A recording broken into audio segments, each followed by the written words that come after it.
Hello, hi, and welcome to the Afro Mavericks. My name is Afro, and this is Maverick. Kidding, my name is Mapasa Gamura, and this is Mighty Jamie, who is very happy today.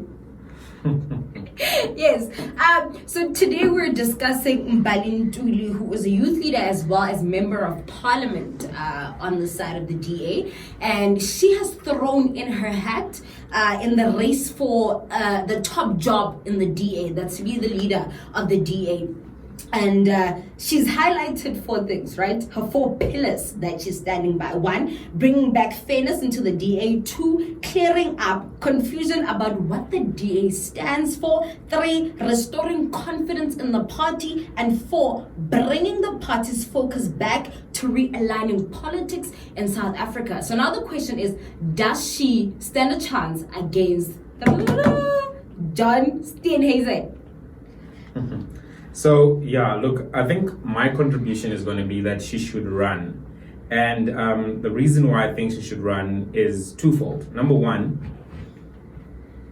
on principle. I think that she should run on principle. And what do I mean by this? She's been opposed to Helen Zille for quite a long time. I think in 2014, when there was a protest in Johannesburg against the ANC, she was vocal against not doing that kind of a thing because she viewed it as trying to win by using the ANC's tactics. And in a respect, she was okay with, she was right, what I mean, because that particular protest didn't work. And actually, people got injured, and it was just messy for the Democratic Alliance as a tactic.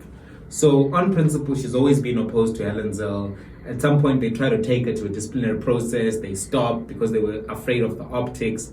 So she's been a day one who's been critical against this particular right-wing faction of the Democratic Alliance. So on principle, I think that she should run. The same applies for John Moodley. He's been very critical of Helen, the Twitter drama, the lack of clarity around issues of race and issues of equity. So people like that should definitely contest. Number 2, I think that for her, she is gaining a national brand by doing this. So she gets to jump up a few steps in the political ladder by having this kind of an ambition. So she goes from being somebody that not everyone knew to somebody that people knew as a contender for leadership within the Democratic Alliance. I think that's of value for her as a personal politician, because it means that even if things don't work out in the Democratic Alliance, she has a national brand, she can move around, she can make moves. And I think that's useful. So I think that's also like a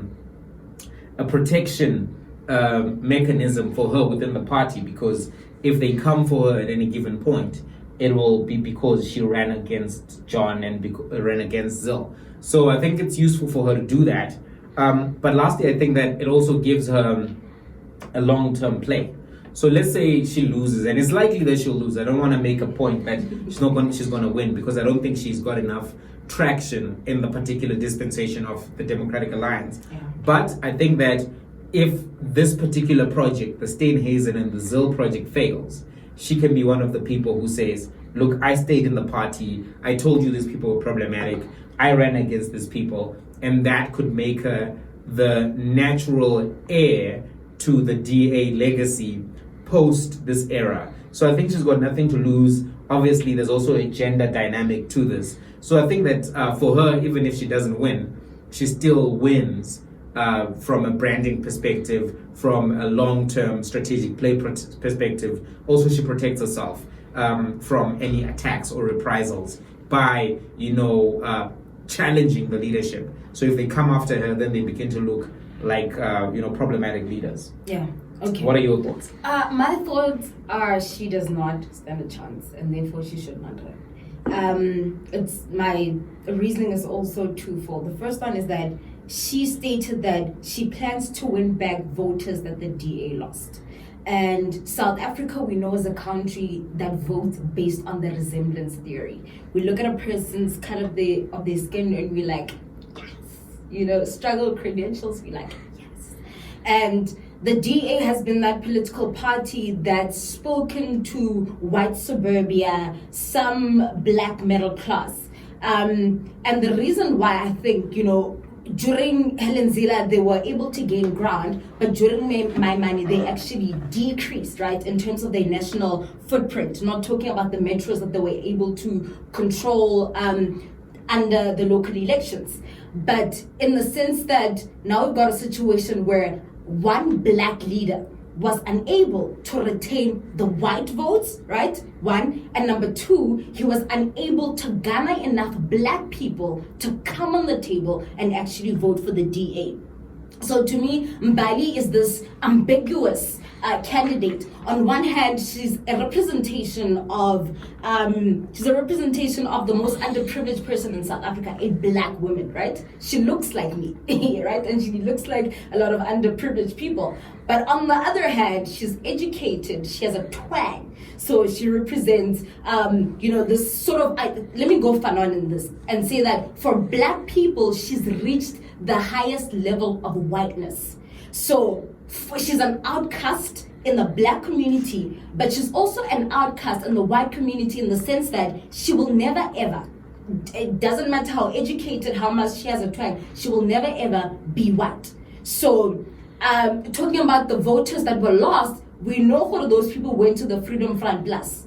And it's not just a matter of ideology, but it's also a matter of the resemblance theory in South Africa. So I don't see how she can bring back those particular people.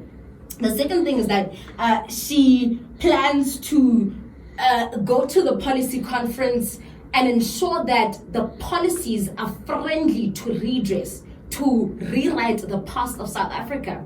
And that's another problem. Those same white voters who left the DA don't want the expropriation of land without compensation. I'm not saying that the DA would go in that direction. But what I'm saying is that I don't see how redress and those people go hand in hand. So the DA doesn't believe in the BEE in its current form. So for them to then be on the table and say, but we want to bring redress in this way, I think will not speak to the normal black person on the street, considering that she is, dealing or competing with the EFF and the ANC, who are putting forth on the table radical economic transformation. And with that being said, I am being counted down by the producer. All right. So look, I have a question for you, and the Yes. question is around this. This thing that you're calling a resemblance theory, that people Yeah. vote for people who look like them. Yeah. So I think that, number one, the DA did grow under Lindiwe Mazibuko. So like it does put some, doubt to the validity of your theory in all instances, right? Yeah. So one could say that the DA actually grows under a black woman as opposed to a black man. So that could undercut your case. But I wanna put something to you, that there are many black women who fall into the bracket of what would be considered a middle class black woman from the township. And she could actually appeal to that demographic because they also feel the same way that she does, that in the black they're outcast and in the community. EFF and ANC, and that maybe the DA under a person like Mbali Ntuli could be their natural home because she's proper, she's a mom, she speaks like them, she has their background, she's facing their struggles, and maybe that message of fairness and kindness and equity could appeal to them. What would you say in response to that? I would say maybe it could, but to the majority of South Africans, I don't think it will.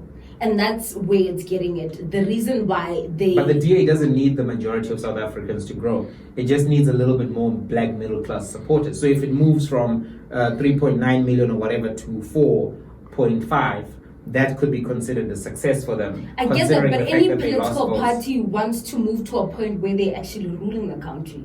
And I think for the base of the DA, John Steenhuisen makes more sense because he represents patriarchy, he's a man. Number two, he represents white privilege. For every educated black person within the DA, he's got a matric. He's sitting there with just a matric. So right? Why does that make him better? Because you just said, I mean, if we're looking at the representation, if the black middle class is a sizable majority of the country and the DA membership, why does the majority of the country is underprivileged, poor, based on inequality on the basis of race.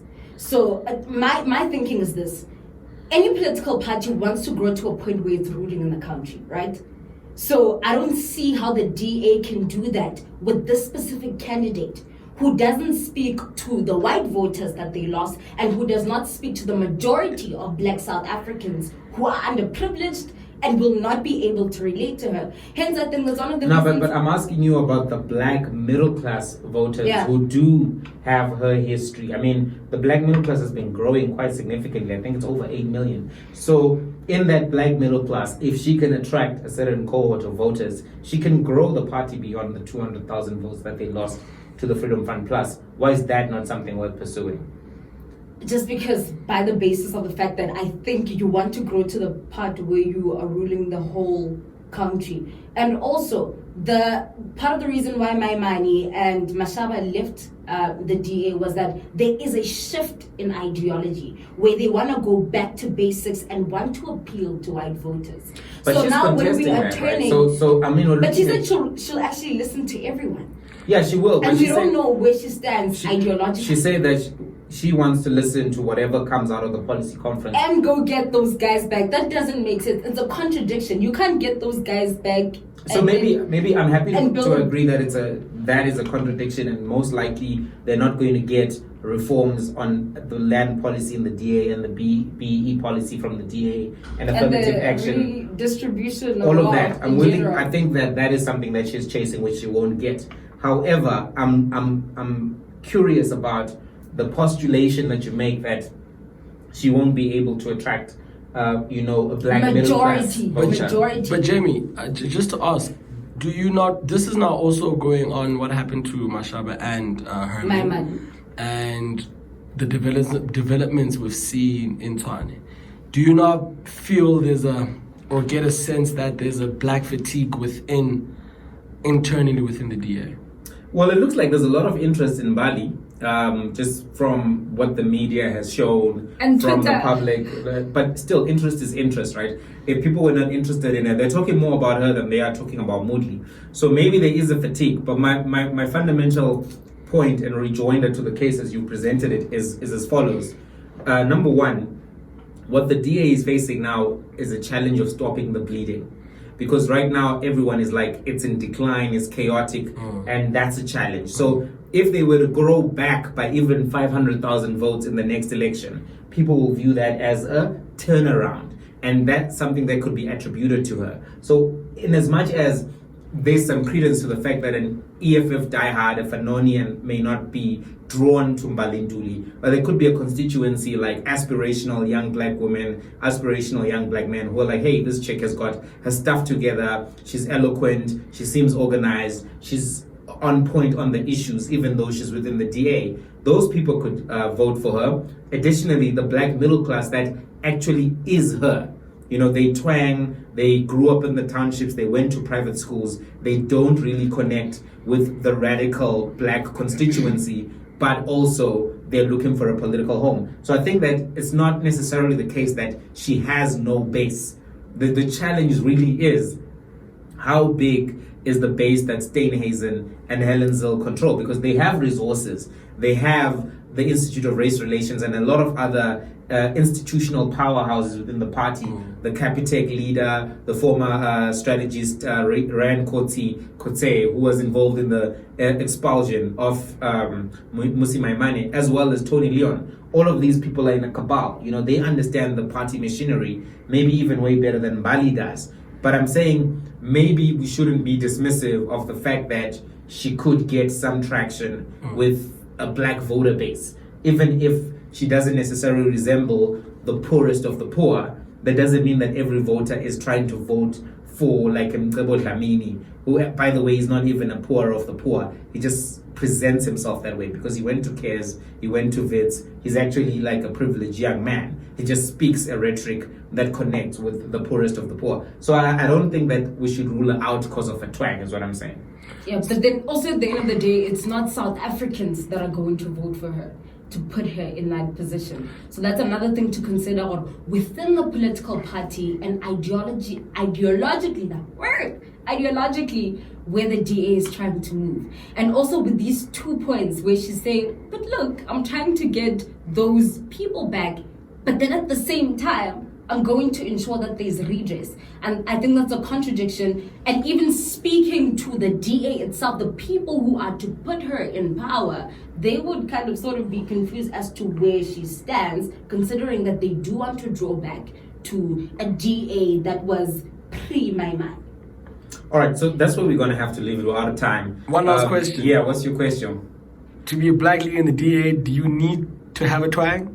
Well, I don't know. Then we'll have to leave that to the comment section. The producer's asking, do you need to have I'm a trying to twang think who doesn't have a to lead in the DA? Quite a few don't have a twang. I thought Trollop have a twang. Okay, he's not black. He's not black. So, yeah, please comment, like, subscribe, do the things, We'll catch you in the next one. It's been real. Peace. Yes, sir.